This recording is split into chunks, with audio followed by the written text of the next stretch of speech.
부동산 시장 연착륙을 위해서 정부가 다양한 완화 정책을 내놓고 있습니다. 일부 지역에서는 이미 거래량이 늘고 집값이 꿈틀대고 있다는 신호가 잡히고 있죠.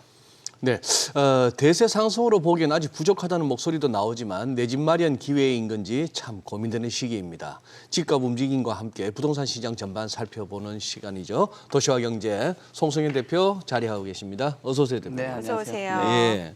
자, 먼저 부동산 정책을 좀 살펴봐야 되는데 당초 이달 26일까지로 예정됐던 이제 토지거래 허가구역 지정 기간이 연장이 됐습니다. 사실 이게 뭐 재산권 침해다, 형평성 문제 논란이다 계속 말이 많았는데 서울시 입장에서 연장을 결정한 건 뭐 아직까지 이거를 해제하는 건 좀 이르다 이렇게 보는 시각이 있었던 것 같네요. 네, 그렇죠. 뭐 지금 뭐 토론이 아니기 때문에 예. 뭐 개인적인 의견보다는 서울시가 바라보는 시각을 좀 설명을 그렇죠. 해드리면은 네. 지금 여의도동을 비롯해가지고 압구정동이라든지 목동, 성수동 이렇게 딱 보면은 서울을 놓고 봤을 때 굉장히 뭐 주거 선호도가 높고 네. 많은 사람들이 관심을 갖고 또 인지도가 높고 한강에 인접해 있고 그리고 또 재건축 단지가 있다라는 거예요. 그러면은 이 지역이 일반적으로 투자나 자금들이 모이기는 굉장히 좋은 그 위치라고 볼 수가 있을 것 같아요. 그래서 서울시에 있는 그 전체적으로 이 토지거래 허가구역이라는 것 자체가 토지에 관련돼서 투기를 억제하기 위한 그런 부분이거든요. 근데 지금 그래프에 나와 있는 것처럼 최근 들어서 이 지역 일대 가격들이 굉장히 많이 뛰었습니다. 네. 2019년 4월 6일 기준으로 보면 18억 1,500만 원이었잖아요. 근데 이게 3년이 지나고 나서는 34억으로 됐고요. 또 영등포에 있는 한양 아파트, 이게 이제 실질적으로는 여의도동에 있다라고 보시면 될 것 같은데 이곳에 있는 전용 면적 193제곱미터가 또 28억으로 신고가가 됐습니다. 이것도 직전 거래가가 20억 정도 했었는데 8억 정도가 뛴 거예요. 그러니까 지금 상황에서 뭐 주택 가격이 최근 들어서 뭐 연착륙이다, 또 차갑게 식어가고 있다, 그다음에 뭐 주택의 거래가 좀 활발하게 일어나기는 한다고 해도 예전 대비했을 때 거래량이 부족하다라고 얘기를 한다고 해도 아직까지도 앞에 말씀드린 것처럼 한강하고 인접해 있고 뭐 재건축 단지라든지 이런 것들에 대한 그 투기 심리가 우려가 된다라는 거죠. 그래서 뭐 전체적으로 봤을 때는 이 토지거래 허가구역이라는 게 뭐 내 재산을 가지고 활용을 못하고 일일이 다 뭐 계속 검사를 받아가면서 해야 되다 보니까 불평불만이 나올 수 있겠는데 서울시에서 보는 입장으로 봤을 때는 여전히 아직 이 지역에는 뭐 투자 심리가 자극이 될 수 있는 지역이다 보니까 1년 정도를 추가적으로 연장을 할 수 있다라고 이야기를 했는데 여기서 할 수 있다라는 게 현재 그 실행이 됐고 이것에서 끝나는 게 아니라 앞으로 이제 6월 달에도 또 남아 있거든요. 6월 22일 같은 경우는 삼성동이나 청담동, 대치동 뭐 이 지역들 잠실동을 비롯해서 남아 있는데 이곳 같은 경우도 뭐 부동산에 관심이 있는 사람들이나 소위 말하는 강남 지역 같은 경우는 우스갯소리로 시골에서 고추 따다가도 강남이라고 하면 다 안다고 하거든요. 네. 그만큼 인지도가 있는 예. 지역이다 보니까 4월 달에 이렇게 묶여 있는 곳이 6월 달에 남아 있는 곳들도 계속적으로 이어가지 않을까라고 생각하는데 네, 아주 표정이 좋으시네요. 네. 그게 아니라 비유가 너무 재밌으셔서요. 시골에서 고추 따다가도 강남이라고 하면 다 안다고요. 네, 그 정도로 뭐 굉장히 뭐 인지도가 있는 지역이라고 볼 수 있죠. 네. 네. 그래요. 네. 그리고 이 내용은 뭔가요? 지금 뭐 오늘부터는 이제 뭐 최대 10년이었던 전매 기간이 줄어든다는데. 네, 그게 네. 이제 뭐 일반적으로 보면은 전매 기간이 기본적으로 보면 한 10년 정도의 그 기간을 두고 있거든요. 근데 규제가 최근 들어서 시행령을 통해서 완화가 됐습니다. 네. 그래서 분양권 전매 기간이 기존에 있었던 10년에서 3년으로 줄어들고 또 과밀억제권 같은 경우는 뭐 1년으로 줄어들고 또 비수도권에 있는 기타는 없는 그런 상황이 되거든요. 그러면은 일반적으로 봤을 때는 재고주택 시장에 있는 물량들 또 분양권 시장에서도 거래할 수 있는 물량들 뭐 이런 것들도 추가적으로 늘어날 수 있게 되고요. 또 네. 이런 뭐 전매 제한이 풀리면서 4월부터는 지금 뭐 전체적인 분양 물량들이 계속적으로 늘어나고 있는 그런 환경이에요. 뭐 한 2만 7천여 세대 정도 나오는데 일반 분양분이 한 2만여 세대 정도 나와요. 그럼 이런 물량들이 나오면은 향후에 전매 제한을 통해 가지고 완화가 돼서 뭐 분양권 시장에서 거래될 수 있는 공급 물량들이 늘어날 수 있다라는 겁니다. 그러면은 수요자들 입장에서 봤을 때는 뭐 옥석을 좀 가릴 수 있는 그런 물량들이 늘어났다라고 볼 수 있을 것 같아요.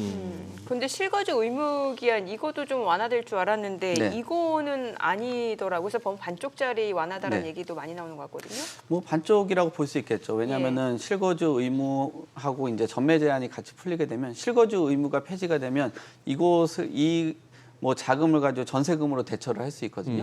근데 그 전세금으로 대체를 못 하다 보니까 시장에는 두 가지 수요가 있잖아요. 하나는 실수요가 있고 또 네. 하나 투자 수요가 예. 있을 것 같은데 투자 수요들은 들어오는데 제한적이다. 그러니까 한 반쪽 정도로 볼 수 있는 건데 그래도 뭐 실거주나 주택을 마련을 하시려고 하시는 분들에게는 전매 제한이 완화가 됐다라는 거는 좀 긍정적으로 볼 수 있고 아까 앞에서도 말씀드린 것처럼 공급 물량들이 늘어날 수 있다라는 거는 분양이나 건설하는 입장에 봤을 때도 이 정도면은 그래도 일정 부분 완화가 될 수 있다라고 볼 수 있을 것 같아요. 그래서 지금 뭐 패키지 형태고 뭐 반쪽이라고 표현은 하겠지만 그래도 반쪽 정도 예전에 그 규제 강도를 고려를 해봤을 때 기간의 단축 이런 것들이나 뭐 실거주 의무에 대한 것들이 조금 뭐 아직 국회에서 계류가 되긴 해도 그래도 거래를 활성화할 수 있는 부분에서 일정하게 의미는 있다라고 볼 수 있을 것 같아요. 네. 그동안 우리 송 대표님 나오셔가지고 등촌주공 몇 번 이렇게 네. 언급해 주셨어요. 네. 처음에는 뭐 흥행 실패 이러다가 네. 나중에는 뭐 완판. 완판. 예. 지금은 또 뭐 거기 분양권에 프리미엄이 붙고 있는 상황입니까? 네, 맞아요. 그 프리미엄이라는 게 결국은 시장에서 얼마나 그런 인센티브를 갖고 있냐라는 그거잖아요. 네. 그러니까 뭐 가치가 예전만 해도 계약률이 떨어지고 했을 때는 인기가 프리미엄에 반영이 안 됐었는데 역시나 전매 제한이 풀리죠. 거기에다가 또 아까 얘기한 것처럼 향후에 혹시라도 이런 실거주 의무까지 폐지가 되면은 프리미엄이 더 붙을 것으로 보여집니다. 그리고 지금 이 입주권이라든지 분양권 자체가 거래를 할 수 있는 거 예전에는 사고 나서 입주하고 나서 뭐 10년 동안 보유를 할 수 있었던 게 이제 3년 정도 지나고 나면은 뭐 거래를 할 수 있는 환경이다 보니까 그런 가치가 시장에서 좀 반영이 된 것 같아요.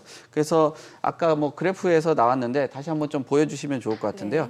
84제곱미터 같은 경우는 지금 한 15억에서 16억 선 정도가 돼요. 입주권의 평균 거래가 한 17억에서 20억 정도 하거든요. 저 입주권 같은 경우는 조합원들 물량이에요. 조합원들이라면은 뭐 조합원 물량들을 사보셨던 분이라면 아실 텐데 향이라든지 층수가 굉장히 좋고요. 또 그 안에서 들어가는 옵션 같은 경우도 상당히 좋습니다. 그래서 가격들이 높은데 그러면 그 가격보다 못 미치는 거 아니냐라고 생각해 볼 수 있겠지만 지금 나와 있는 것처럼 당초 분양가 자체가 12억에서 13억 정도 되다 보니까 이런 분양권에서 형성되는 프리미엄이 한 3억 정도가 이루어지고 있습니다. 근데 지금 이걸 지금 거래하는 거 불법이란 거는 무슨 말입니까? 네, 왜냐하면 이게 네. 거래를 하는 데 있어서 기본적인 그 기간 같은 게 설정이 되어 있거든요. 이게 12월 중순에 그 거래가 일어난다면 이건 불법이에요. 근데 이게 기간이 끝나고 나면 거래를 할 수 있게 중간에서 뭐 예를 들면은 뭐 차용증이라든지 약속 어음 미리 걸어 놓는 거죠. 그러고 나서 이 기간이 끝나고 나면 나 먼저 줘. 뭐 이렇게 할 수 있는데 예. 이런 것들이 사실상 서류 자체가 계약서가 아니잖아요. 예. 그러니까 법적인 효력이 없는 거기 때문에 자칫하면 이게 사기로 이어질 수 있고요. 최근 들어서 마이너스 프리미엄이 있었던 것 같은 경우는 돈 갖고 날른 적도 있잖아요. 네. 지방에는 있었습니다. 근데 이게 떨어질 때도 그렇지만 올랐을 때도 좀 문제가 있는 것 같아요. 뭐 이정미 앵커님처럼 이렇게 돈을 소중하게 생각하시는 분들에게는 엄청나게 경제적인 타격이 있잖아요. 그래서 사기라든지 또 부적격으로 한다면은 그래서 아까 프리미엄 발생했잖아요. 근데 여기에서도 뭐 계약 취소를 당하거나 또 더 무서운 거는 그 형사 처벌도 받을 수 있으니까 그거 참 유의를 좀 하셔야 될 것 같아요. 제 캐릭터가 청약 좋아하고 돈 좋아하고 네. 지금 이런 캐릭터인가 보네요. 네, 맞습니다. 우리 송성현 대표님 나 멋져요. 나쁘지 않네요. 네. 정민앵커 이렇게 갈아줄 수 있는 유일한. 청약 시장 좋고. 네. 아니 그러면 전도서 지금 중학교 그 동네 떴다방들이 제법 보이겠습니다. 네, 뭐 암묵적으로도 그 모델하우스 앞에서도 움직인다라는 얘기들도 있고 요즘에 좀 세상이 많이 바뀌었잖아요. 네. 네. 옛날처럼 지나간 사람 잡고 당첨자냐 얘기 안 하고 온라인이라든지 네. SNS, 뭐 카톡방 뭐 이런 거 아니, 개설해가지고 전화도 오고 그래요, 막. 네, 네. 전화 많이 받으시잖아요. 그 네, 문자 전화, 같은 거. 예. 네. 운전 중이에요, 끊죠. 네, 그렇군요. 네. 근데 이렇게 분양 시장을 포함해서 이런 부동산 시장 전반적인 훈풍 자체가 뭐 네. 수도권이라든지 아니면 서울 중심으로만 지금 나오고 있다는 지적도 나오고 있는데 네. 뭐 지난달 전국적으로 봤을 때는 청약 미달률 자체가 이제 개선이 되긴 했는데 이게 단지라든지 지역별로는 양극화가 굉장히 심해지고 있다고 하더라고요. 네, 지금 그 전매 제한이 풀리다 보면은 뭐 일정하게 돈이 그 빠르게 움직이는 그런 효과들이 있겠죠. 지금 뭐 개선되고 있는 거 보면 미달률이 나오는데 미달률이 지금 한 40% 정도가 되고 있어요. 약 한 40% 정도 되는데 기존에 1월 달이 한 73% 정도 됐고요. 또 2월 달이 51% 정도 됐거든요. 미달률이 개선이 됐었는데 이런 개선된 효과가 어디서 나타나냐라고 보면은 거의 서울 쪽에 편중이 되어 있다라는 거예요. 그리고 또 수도권 일대 같은 경우 지금 경기도 평택 같은 경우는 뭐 한 45대 1 정도 나오는데 불구하고 지금 뭐 화성이라든지 뭐 인천 같은 경우는 1대1도 못 미치는 그런 상황이에요. 앞에서도 둔촌주공 얘기했었는데 둔촌주공 같은 경우 오히려 프리미엄 같은 경우도 생기는 그런 상황이잖아요. 네. 그래서 시장 안에서 양극화가 있고 이런 양극화가 생기는 주요 원인 중에 하나는 뭐냐면 옛날엔 분양가 상한제를 피해서 건설을 했었단 말이에요. 그런 건설을 하다 보면 거기에 분양가 책정들을 많이 높였었거든요. 근데 지금 이 청약 분양 시장에서는 가격이 시세보다 높다라는 거는 뭐 어떤 청약 경쟁률을 떨어뜨리는 주요 원인이 됩니다. 그래서 이런 격차들이 상당히 많이 일어나고 뭐 분양가 상한제라든지 규제를 많이 받았던 서울하고 수도권 같은 경우 오히려 상대적으로 저렴하게 느껴지다 보니까 그런 부분도 있고요. 또 밑에 지역 같은 경우는 분상제를 피하기 위해서 후분양을 하는 경우들도 있어요. 후분양 같은 경우는 자금 조달 다 하고 금융비라든지 이런 것들 다 녹여져 있는 그런 상황이거든요. 그럼 지금 후분양 자체가 원래 가격이 높아 있는데 뭐 가격이 오를 때면은 상관이 없는데 이 상황에서 후분양 단지가 시세보다 높은 상황에서 시세는 더 떨어지다 보니까 뭐 청약이라든지 이런 거에 관심이 떨어질 수밖에 없죠. 소위 말하는 그 안전마진 확진이 뭐 불가능한 그런 상황이다 보니까 후분양 단지나 뭐 지방권 같은 경우 인기가 없다라고 해석을 할 수 있을 것 같습니다. 네. 대표님 아까 무슨 뭐 토지거래 허가 구역 내에서 그 뭡니까 최고가 경신한 네. 그 케이스를 뭐 설명하실 때 네. 송파구 쪽이 뭐 한 18억 하던 게 34억 네. 거의 2배인데 네. 한 3년 사이에 한 4년 사이에 네. 그런 데는 관심 없습니다. 솔직한 얘기로. 네. 왜냐 그거 뭐 관심 갖고 계실 것 같은데. 뭐 정민앵커는 관심이 네. 있어요. 정민앵커는 관심이 있는데 이게 집이라는 게 예를 네. 들어서 맞벌이 부부를 해서 네. 자기 돈으로 못 사면 빚을 내서 이제 대출 받아서 살 거 아니에요. 그렇죠. 네. 예. 무슨 지금 뭐 저금리 상태도 아니고 네. 그러니 돈 벌어서 생활하면서 이자 갚아가면서 원금도 갚아가면서 그렇게 해야 되는데 네. 이게 말이 돼야 되거든요. 이 견적이 나와야 이걸 집을 산다고요. 이런 집 말고 네. 그냥 결혼해서 네. 내가 그냥 살고 네. 애도 낳고 네. 그러고 싶은 거예요. 네. 그러면 좀 지금 이 집값 갖고는 안 되거든요. 아직도. 네. 집값 어떻게 보십니까? 전망. 지금 말씀하신 게 네. 뭐 자료에 나와 있는데 네. 지금 중위 소득들이 사는 집들이 있거든요. 그래요. 그러니까 예. 주택 구입 물량 지수라고 해요. 그러니까 이게 중위 가구에 있는 소득 계층이 네. 중위 가구에 있는 주택을 살 수 있는 그 물량이거든요. 그 물량 자체가 지금 보면은 뭐 서울에는 한 3채 정도밖에 안 되는 거예요. 예전에 2012년도만 해도 그게 한 그 30채 정도가 됐었거든요. 지금 네. 그래프에 나와 있는 것처럼 전국에는 이 중위 가구가 살 수 있는 집 자체가 47개 정도가 되는데 네. 지금 100개 중에 근데 네. 서울에서는 100채 중에 3채밖에 안 된다는 거예요. 네. 예, 그러니까 말씀하신 것처럼 원리금 상환 내죠. 뭐 돈 내죠. 그다음 생활비 올라가죠. 인플레이션 지금 발생하고 또 경기 침체까지 우려한다라는 건 결국 저 상황을 보았을 때는 주택 가격이 좀 조정을 받던지 네. 아니면 중위 소득이 올라가든지 네. 해줘야 되는데 지금 시장 상황이 녹록치 않은 것 같습니다. 그래서 지금 최근 들어서 뭐 공공 임대주택이라든지 또는 전세라든지 또 청약제도 같은 경우는 계약을 해서 뭐 중도금 같은 경우를 활용을 할 수 있는 상황이다 보니까 많은 사람들이 청약 시장이라든지 이쪽 쪽으로 좀 관심이 많이 가고 있는 것으로 보여집니다. 지금 바닥은 아직 아닌 거죠? 지금 바닥이라고 논하기는 굉장히 좀 힘든 그런 상황이라고 봐야 될 것 같아요. 우리나라의 지금 주택 가격 자체가 외국에서 봤을 때 했을 때도 뭐 PIR이라고 하잖아요. 그런 것도 봤을 때 주요국보다도 지금 높은 그런 수준이거든요. 그러면 결국 소득보다 집값이 많이 올라가고 있는 그런 상황이라면 결국 소득이 올라가고 주택 가격이 조정이 돼줘야 되는데 그런 차원에서 봤을 때는 지금 수요가 굉장히 제한적이다. 100개 중에 3개 정도밖에 살 수 없는 수요층이라면은 예. 추가적으로 좀 더 조정을 받을 수 있을 확률이 있고요.